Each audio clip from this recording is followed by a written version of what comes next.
Hey guys, how you doing? Welcome to Wordsmith Wednesdays. As you can hear, cars going by. It's fine. I'm in the glorious city of Pasadena. As always, I try to let you guys see my hometown. Anyways, today I want to talk about something that pretty personal to me, and it's about the heart. Because I was driving, I was like, what am I gonna do for Wordsmith Wednesdays? And I had a thought, and the thought was, I was listening to some songs and stuff, and I was like, I finally got my heart back, and I was like, yeah, that's what we need to talk about. And I feel like, or I've noticed that a lot of people are living with no heart. People in church and out of the church, American, non-American, male, female, old. Most young people, like prepubescent, they live with heart, but even still, like, we're trying to crush that. I'm trying to crush it out of them. And what I mean by heart is, like, your heart is like that deeper aspect of you where your deeper thoughts lie, the source of all your emotions and your creativity, the part of you that has faith, the part of you, like, when you're like, like if you're working out or something and you're like digging, you're trying to pull from that last little drop, like, that's your heart, that's where your courage is, like, that's your gusto, your finesse. And that is slowly but carefully being bred out of us. You guys know I'm a huge kids show, cartoons fan. So that's what I'm going to use. But, like, kids, they watch cartoons, they have wild, crazy imaginations. They pick up a brick and it's a rocket ship. I've used that analogy before. But as they get older, we teach them, okay, put your imagination down. That piece of you that thinks that you can accomplish anything, get rid of that. The part of you that has reckless faith in your personal ability, get rid of that. Be rational. Be reasonable. Rational is not a word. Be rational. Be reasonable. And then we wonder why we have this multiple generations at this point of men and women with no hearts. But it's like we're doing it to them. It's like we were raised with sunlight and darkness, and so we can see, and we're breeding up people only in the shadows, and then we're throwing them into the light and saying, why can't you see? And they don't even know that they can't see. We don't know that we're living without heart because we don't know any better. Like, if you grow up under certain conditions, you don't know that you're growing up under certain conditions. You just know that you're growing. And so we need to get our heart back. You have men being super, what's the word? It's a little more than submissive. You just have men being flimsy. There we go.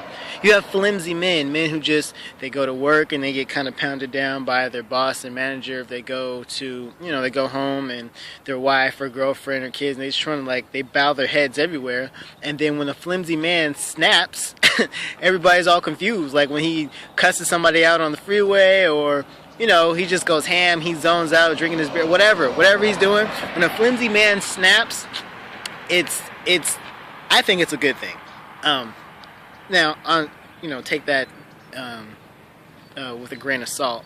I think it's a good thing only if he understands why he snaps. Because when a flimsy man snaps, think about it, if it's flimsy, it's being pushed back. But when it snaps, boom, it comes back to where it's supposed to be.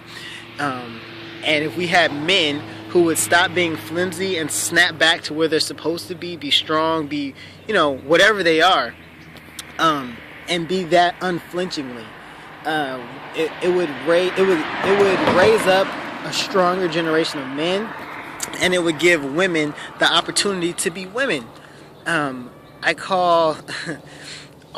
have nothing against women leaders, but I do know that when men are at the head of things, it just goes a different way. That's just factual. Women can definitely lead things, but there should always be a man who can be that stronger piece, that courageous, bullheaded piece at the front, spearing it on. And I noticed, I call it the single mom syndrome, because when men aren't men, women step up. That's how they were built. But if men would be men and live from their heart, and they would be wild and courageous and just everything that draws men to like mountain climbing and video games and, you know, brawling and UFC and wrestling, like all that testifies to what's in our hearts. So if men would find ways to express that and to live that and to not be so bound with this flimsy mentality, it would raise up not only a strong generation of men, but a strong generation of women as well. Women who know how to be women. Do you know how many women are out there who don't know how to be beautiful? They could be bomb, don't know how to be beautiful. They know how to be strong, yes. They know how to push and fight, and yes, and get the way they want. They know how to adopt masculine qualities to get where they want to go. But how many women know how to be beautiful? Because there's a strength in beauty that they forsake. Because just because men don't always understand the strength that comes with beauty doesn't mean that you should give it up. So you have all these women who don't know how to be beautiful. They don't know how to be strong women. They know how to be women with masculine qualities and still sexy, but they don't know how to be strong women. So if men will be strong men, live out of their hearts, that opens up this whole other world for women to be able to live out of their own hearts.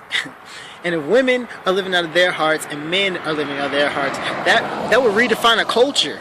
That would redefine everything. And I'm not talking about like just go be whimsical or, you know, go be a hoe or go develop a drinking problem or something. I'm not saying be stupid. I'm saying live out of the abundance of your heart. Like sing because you like to sing.